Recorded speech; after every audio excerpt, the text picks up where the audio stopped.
আসসালামু আলাইকুম। কেমন আছেন সবাই? আশা করি আপনারা সবাই ভালো আছেন। আজকে আমরা দেখব ব্র্যান্ড লোগো আর ইমেজ সিলেক্ট।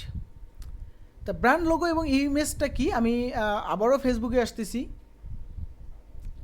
ফেসবুকে যদি আসি আমি সেখানে আমি দেখব যেটাকে বলা হয় সেমভাবে আমি আগের ইয়াতে আসি। আমি যদি বিকাশে চলে আসি, দেখেন বিকাশের যত পেজ আছে সব জায়গায় একই। আচ্ছা, এটা যেহেতু নামি দামি ব্র্যান্ড, এটাকে আমি বাদ দিলাম। আমি যদি সেমভাবে খালিদ ফারহান ভাইয়ের কাছে চলে যাই, দেখেন কে লেখার সাথে সাথে এখানে যারা আছে চলে আসতেছে। আমি যদি খালিদ ফারহান ভাইয়ের এখানে চলে যাই, দেখেন এই ভদ্রলোক এই ইমেজটা সব জায়গায় ফোকাস করার চেষ্টা করছে। দেখেন সব জায়গায় সে তার পেজে ফোকাস করছে, সে তার আইডিতে ফোকাস করছে, এবং তার যে গ্রুপ আছে, আমি গ্রুপটা খেয়াল করি। আমি যদি এখানে ক্লিক করি, সরি, খালিদ ফারহান নামে যে গ্রুপটা ছিল সেই গ্রুপটা তো কোম্পানিতে কনভার্ট করছে, সুতরাং সেখানে নেই। আমি যেটা দেখতে পাচ্ছি তার পেজ এবং প্রোফাইলে একই নাম এবং একই ইমেজ, এটা ইমেজ ইউজ করছে। আমি যদি এখন বিকাশ ধরি, তাহলে দেখতে পাবো বিকাশের যত পেজ গ্রুপ আছে সবগুলোতে, যে বিকাশ অ্যাপ সবগুলোতে কি নির্দিষ্ট একটা লোগো ইউজ করছে। এখানে কিন্তু অনেকগুলো লোগো ইউজ করতে পারতো, কিন্তু কেন করে নাই? এটাই হচ্ছে তার ব্র্যান্ডিং। কারণ এই লোগো দেখেই সে বুঝে যাবে যে না, এটা বিকাশ, এই বিকাশের কার্যক্রম এরকম। সুতরাং লোগোটা অনেক ইম্পর্টেন্ট, অথবা ইমেজটা অনেক ইম্পর্টেন্ট। আপনাকে চিনবে যে কোনো একটা আইকনের মাধ্যমে অথবা একটা ইমেজের মাধ্যমে। আপনার পরিচিতি যেমন কালারের মাধ্যমে প্রকাশ পাবে, সেমভাবে আপনার পরিচিতি পাবে একটা লোগো অথবা একটা ইমেজের মাধ্যমে প্রকাশ পাবে। সুতরাং এমন একটা প্রফেশনাল লোগো আপনি সিলেক্ট করবেন। দেখেন আমি খালিদ ফারহানের যে বিষয়টা দেখালাম, ইমেজটা খেয়াল করেন, কত সুন্দর একটা ইমেজ, একদম ক্রিয়েটিভ একটা ইমেজ, অনেক সুন্দর একটা ইমেজ। তার প্রোফাইলে আমি যদি এখান থেকে মনে হয় মেবি দেখা যায়, আমি একটু ইয়ে করি, তার ফটোস, এই যে ফটোতে আমি ক্লিক করব এবং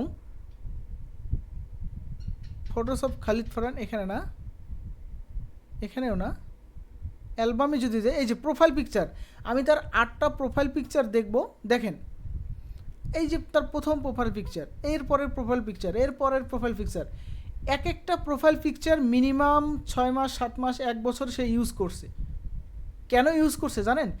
সে তো পারতো, দেখেন সে কিন্তু আয়ারল্যান্ডে থাকে, সে অনেক জায়গায় ঘোরাঘুরি করে, কারণ সে তার টাকার অভাব নাই।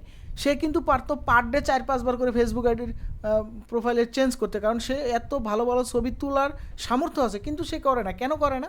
কারণ প্রত্যেক দিন ঘন ঘন প্রোফাইল পিকচার চেঞ্জ করলে কি হবে, আপনার ব্র্যান্ডিংটা থাকবে না। একদিন একরকম দিলেন, আরেকদিন চুল ছোটো, আরেকদিন চুল বড়, একদিন পাঞ্জাবি, একদিন টি শার্ট, এরকম করে যখন ছবি আপলোড করবেন, তখন আপনাকে মানুষ সহজে চিনতে পারবে না। যেমন একদিন আপনার দাড়ি আছে, আরেকদিন দেখলাম আপনার দাড়ি নেই, স্বভাবতই একজন নতুন মানুষ কনফিউশনে পড়ে যাবে যে এটা কি, মানে আপনার সমস্ত আইডেন্টি মানে মেমোরিতে খেলবে না। যার কারণে যে কোনো একটা জিনিস লং টাইম রাখাটাই হচ্ছে উত্তম। আপনাদের টার্গেট হবে 6 থেকে 8 মাস পর পর প্রোফাইল পিকচার চেঞ্জ করা। যদি 1 বছর পর পর চেঞ্জ করতে পারেন আরও বেটার। যেমন আমি এই প্রোফাইল পিকচারটা দিছি প্রায় 2 বছর থেকে 2-2.5 বছর হবে, এই প্রোফাইল পিকচারটাই আমি ইউজ করতেছি। অথচ এখন আমি দাড়ি রাখছি, অনেক বড় দাড়ি হয়েছে, তারপরেও আমি এই প্রোফাইল পিকচারটা চেঞ্জ করতেছি না। তার কারণ হচ্ছে এই প্রোফাইল পিকচারটার মাধ্যমে আমি আমার ব্র্যান্ডনেসকে ফোকাস করি। এখানে এই ইমেজটা দেখেও অনেকে আমাকে নক করে, ভাই আপনি মনির ভাই না? হ্যাঁ, আপনার এই ইমেজটা দেখে আমি আপনাকে নক করলাম। তো এই যে বিষয়টা, এই প্রোফাইল পিকচারটা দেখে আমাকে ট্রাস্ট করে মানুষ কি করে, আমাকে কমেন্টস করে বা আমার সাথে কানেক্টেড হওয়ার চেষ্টা করে। তা এই জন্যই আপনি এদেরকে বলতেছি, যেমন আমার প্রোফাইলটা একটু ট্রাস্টের বিধায় দেখেন, ছোট্ট একটা হেল্প চাইছি, 48 জন কমেন্টস করছে। সবার হেল্পে কিন্তু কমেন্টস করবে না, কেননা সবাইকে সবাই চেনে না, এটাই বাস্তবতা। তা এই হলো প্রোফাইল পিকচার অথবা একটা লোগোর অনেক গুরুত্বপূর্ণ, সিলেকশনটা অনেক গুরুত্বপূর্ণ। এই বিষয় নিয়ে আমরা আলোচনা করলাম ইনশাল্লাহ। এই ছিল আজকের ভিডিও, এই পর্যন্ত। ভালো থাকবেন সবাই, আল্লাহ হাফেজ।